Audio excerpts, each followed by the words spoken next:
Jamal wale mon bandiraɓe musidɓe tedduɓe bandiraɓe amtuɓe yebde ayawo PD TV on calmina mon jurama bismilla mon e robinde jayndeji mon ene hawri hande e talata sappo e ɗiɗi lewru septembre hitande ujunnaje ɗiɗi e nogas e tati joni garen e faccire ngo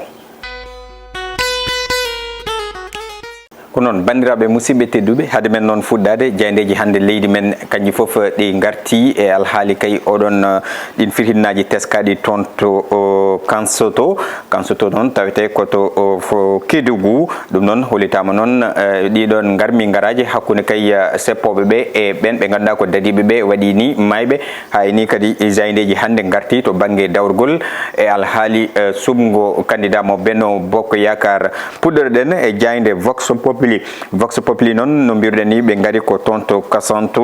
Kosanto jafoɗon ɓe kolliti noon kene wona mayɓe ɗiɗo keɓama tigui rigui toon e wondude kay kene ɓuura hakke e yimɓe sappo keeɓi gagnade tigui rigui taw ko gagnanɗe muuse ɗum noon ko garmi gara mo ganduɗa kay wanno hakkude ɓen ɓe ganduɗa ko seppannoɓe ɓe salinoɓe oɗon arrêté mo ganduɗa ummiri koto préfet mo Saraya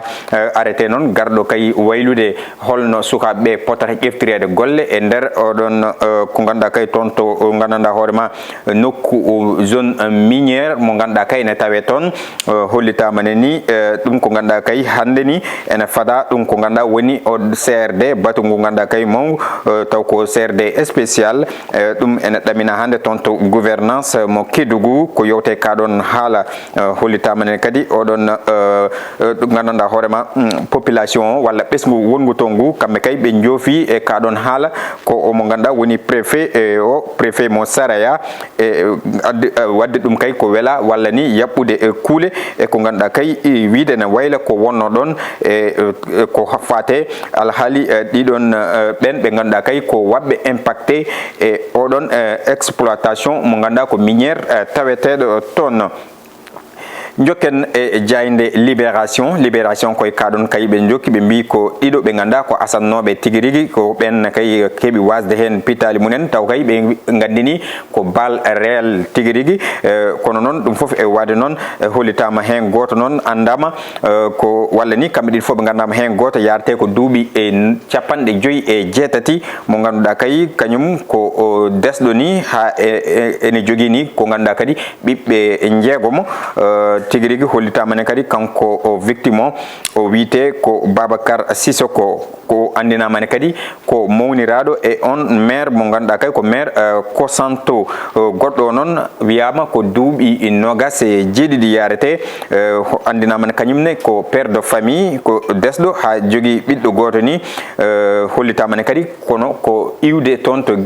Burkina Faso hollitama ko ɓiɗɗo mo Burkina Faso inde makko noon ko Abdourahim Ouedraogo ko noon tigui o wiite kina wona 14 ɓe ganduɗa kay kaɓi gagnade hen taw ko gagnande kay musɗe ɓe nawama toon to hôpital Ahmed Dansoko gonɗo toon to Kédougou oɗon arrêté mo ganduɗa kay ummiri koto préfet o noon ɓe mbi ko on de huɓɓi e jeygol e oɗon nokku ko on addi caɗele ɗe foof kalteɗe ɗe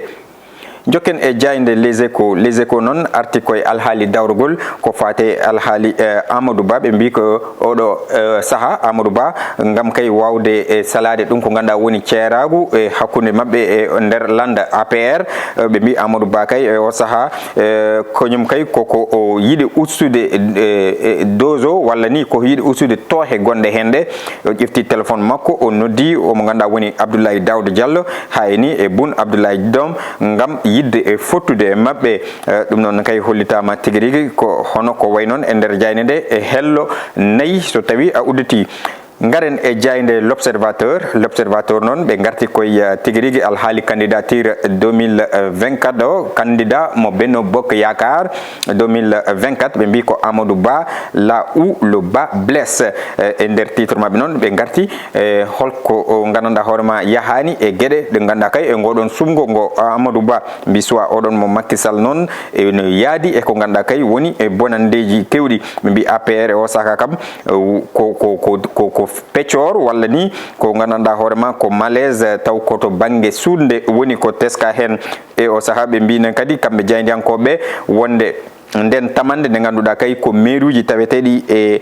coalition Benno Bokk Yakaar kam koko waɗi feesande mawde koko fuɗɗi feesade ɗum koye hello tati e nder ndeɗon jayde nde groupe Futur Média. Ngaren e jayde source a ne kadi kamɓene ɓe garti koye o biteɗo Birama Mangara noon ko mennoɗo wonde ɗo jagorɗo mo ganduɗa kay halfinaɗo budget kono kadi ko ɓallinoɗo mo ganduɗa ko woni Amadou Ba ko kankone yiiɗi wadde candidature makko e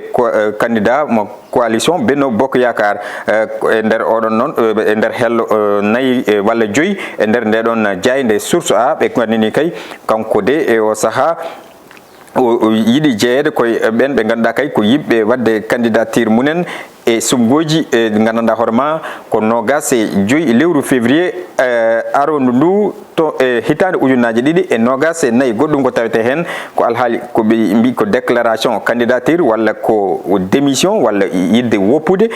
ɗum ko ganduɗa woni kala poste nominatif mo kono on ko holion ko Mame Boye Diao mo ganduɗa kay ene noddi tigui rigui presse o walla jeyndiyankoɓe ɗum ko hande wonata so hawre weledal ene tawe e nder hello mabɓe joyyi e nder ndeɗon jayde source a. Garen e jayde direct news ha joni koto banggue dawrugol heddi kono ɓe garti koye on maire mo ganduɗa kay ko tonto Linguére mo ganduɗa e nder département de Linguére ɓe kolliti noon e o saaha ko gueɗe caɗele mawɗe teska e o mo ganduɗa kay walla men ko caɗele mawɗe yani e o mo ganduɗa woni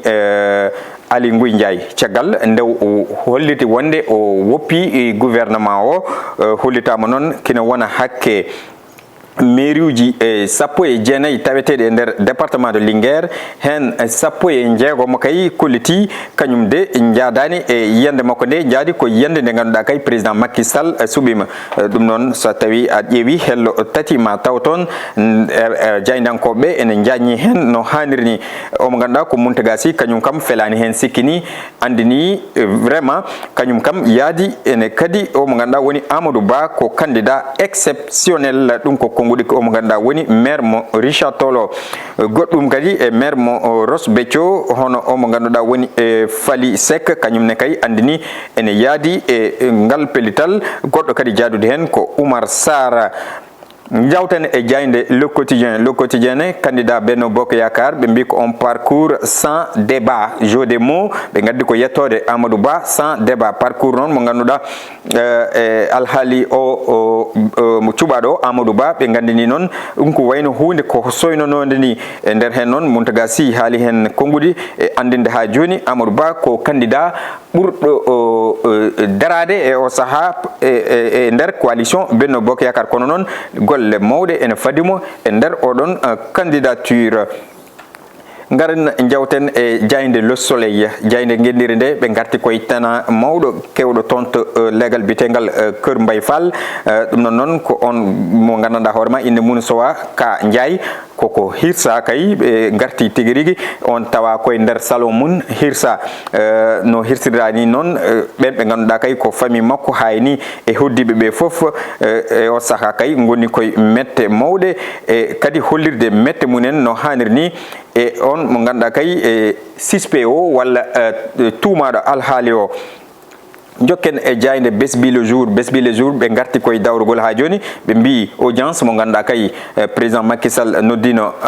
ADD woni Abdoulaye Daouda Diallo toon to palais kono noon e o saaha andinama de hayso tawi Macky Sall waɗimo proposé poste premier ministre ha joni de omo ganduɗa ko ADD woni Abdoulaye Daouda Diallo ene heddi tan to heddiɗo ɓe mbi ko ADD so brak e nder hen noon andinama Macky Sall ma waw noddude kadi omo ganduɗa woni Boun Abdoulaye Dionne ɗum ko hande e wonata so hawre weledal ɗum noon kadi hollitama kanko de Macky Sall maw o jabbo omo ganduɗa Boun Abdoulaye Dionne mo ganduɗa kay o saaha ɓuuri ɓallade ko Ali Nguy Ndiaye. Gayniren e jayde stade coftal ɓalli ɓe mbi noon ko e match mo ganduɗa kay poɗɗo wadde hande sang 19h toon to stade Abdoulaye Wade mo Diamniadio hakkude leydi Sénégal e leydi Algérie match cehlagal mo ganda kay be mbi ko match kay joddo wonata tonto jamñaajo be garti hen non e ndar be mbi ko dielaji didi be ganda ko champion ji Afrique didi jogori fottude tigirigi ko non kadi be mbi ben be ganda ko Algérie nabe be bête noire no heewi wirede ni mbele odon bête noire hande waretake dum non ne kadi ko be garti to bangue tarikh be mbi kene wona hakke laabi sappo e tati ben be ganda ko Algérie ena fawa koyngal mun e dow Sénégal non ko laabi nayi tan heebi fawde koyngal mun e dow ben be ganda kay Algérie nabe kongude ben dido entraîneur mo Sénégal Aliou Cissé wi ko match mo ganda kay mawdo jogori wonde kanko Aliou Cissé goddo non mo ganda ko entraîneur Algérie woni Jamel Belmadi jafodon kanko ne o andini wonde Sénégal e o saha ene jeya e équipe aji burdi timmude e nder dunde Afrique bandirabe musibe teddube ko dum do woni ko aranno en hande e robine jayndeji men en hawri no biide ni talata sappo e didi lewru septembre hitande ujunnaje didi e nogase e tati dum do woni bandirabe sehlabe ko muy gaddanno on hande dum non to caméra to ko Djibidien wonanen ton to montage to ko Alifal ga e micro ko musidɗo mon Adama Diop Allah jarama on jarama.